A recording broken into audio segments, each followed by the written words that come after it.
એક પરિવાર જેમાં માતા પિતા અને એક દીકરી.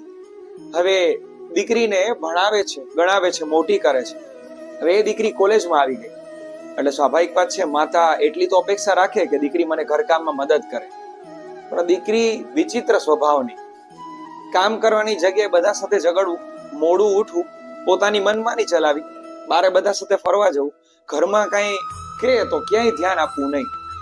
એક વખત ઘરમાં મહેમાન આવ્યા એટલે માં કહે કે બેટા તું આજે મને મદદ કર ને થોડી કામમાં, તો બધું સચવાઈ જાય.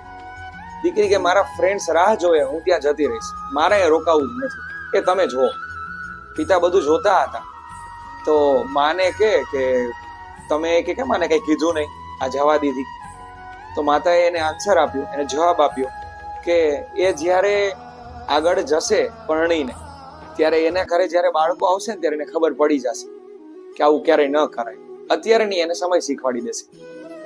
એટલે આ ઘટના તો પૂરી થઈ ગઈ. એ દીકરી પરણી ગઈ, પરણીને સાસરે ગઈ. હવે એના ઘરે એક દીકરી આવી. હવે એ દીકરી સેમ એના માં જેવી છે. જેવી રીતે એને પોતાની માને હેરાન કરી હતી, આજે એની દીકરી એને એવી રીતે જ હેરાન કરે. એ કોલેજમાં આવી ગઈ, એ મોડે સુધી બારે ફરે, ઘર કામમાં કઈ કે તો ધ્યાન ન આપે. અને ત્યાં સુધી એની દીકરીએ તો એવું શરૂ કર્યું, એના માતા પિતાને કામ વગર ન બોલાવ્યું. હવે આટલું થયું એટલે એ સહન તો ન કરી શકી. પછી એક વખત જયારે એને માતા મળે છે ને પોતાને, ત્યારે એની સાથે વાત કરે છે કે મને ખરેખર અફસોસ થાય છે, તું મને માફ કરી દેજે મમ્મી. એ કે કેમ આજે આવું કે છે? મને એટલા માટે માફી માંગવાનું મન થયું કારણ કે આજે મારી દીકરી છે ને મારી સાથે આવું કરે છે ને, એટલે મને હવે સમજાણું કે મેં જે તારી સાથે કર્યું ને બહુ ખોટું હતું, મારે સમજવાની જરૂર હતી.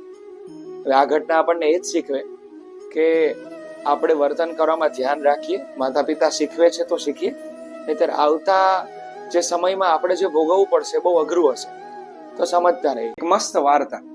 એક પરિવાર જેમાં માતા પિતા, એના બંને દીકરા, એની વહુ અને નાના બાળકો આટલા બધા ઘરમાં રહે.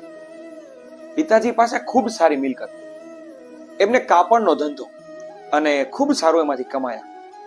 અત્યાર સુધી તો બધો વહીવટ પિતાજી સંભાળતા હતા. હવે ધીમે ધીમે પિતાજીની એજ થઈ એટલે નિવૃત્તિ એને લીધી. હવે દીકરાઓ ધંધો કરે, સમજો વ્યવસ્થિત ધંધો શરૂ રાખ્યો.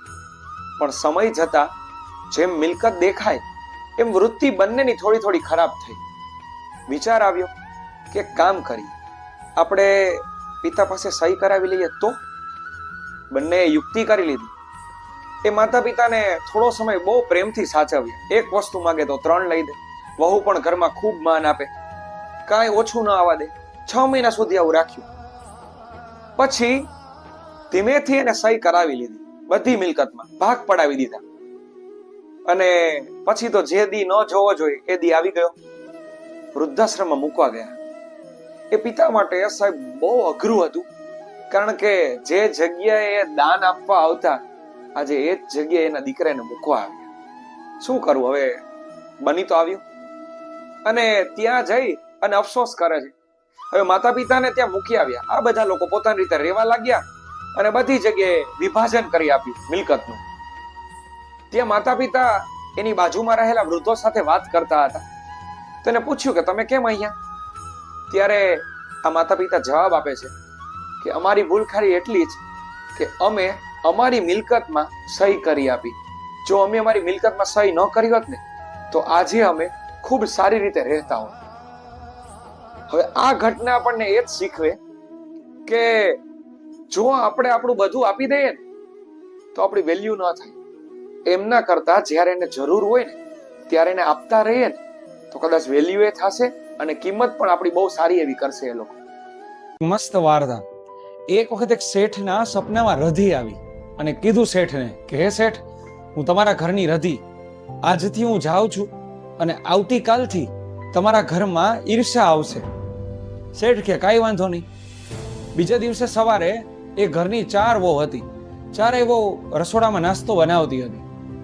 હવે એક વહુએ ચા મૂકી, એને ખાંડ ને ચાય પત્તી બધું નાખી દીધું. એ તો જતી રહી. બીજીને ખબર નહીં, એને પાછી ખાંડ નાખી.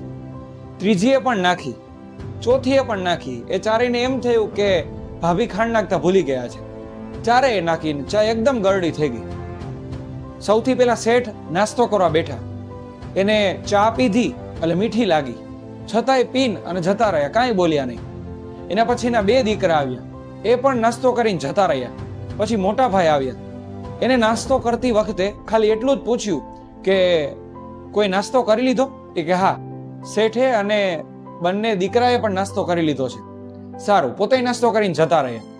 પછી જ્યારે એ 4 વહુ વારાફરતી વારા નાસ્તો કરવા બેઠી ત્યારે એને થયું કે ચા તો ખૂબ મીઠી થઈ ગઈ છે અને આ લોકોએ કંઈ કીધું પણ નહીં, આ લોકોને કદાચ ખબર નથી, એવું થયું. હવે હકીકતમાં એ 4માંથી કોઈ બોલ્યા જ નહોતા, કારણ કે એના એ ઘરના સંસ્કાર એવા હતા. એ જ દિવસે રાત્રે શેઠના સપનામાં ઈર્ષા આવે છે અને કહે છે કે હે શેઠ, હું તમારા ઘરની ઈર્ષા, હું આજથી તમારું ઘર છોડીને જાઉં છું. તો શેઠ કે કેમ?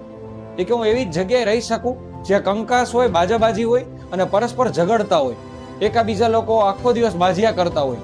તમારા ઘરમાં તો ચા આટલી મીઠી થઈ જાય છતાંય 4 વ્યક્તિ જે ઘરના મોભી માણસ છે એમાંથી એક શબ્દ પણ બોલતા નથી કે નથી કઈ કહેતા, શાંતિથી જેવું છે એવું ચલાવીને જતા રહે છે.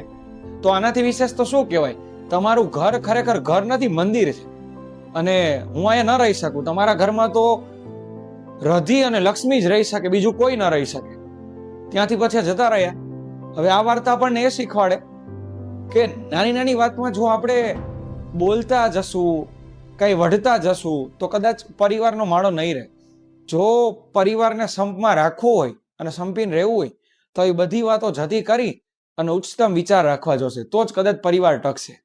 જો વાત સાચી લાગતી હોય તો પ્લીઝ લાઈક કરો, શેર કરો, સબસ્ક્રાઈબ કરો.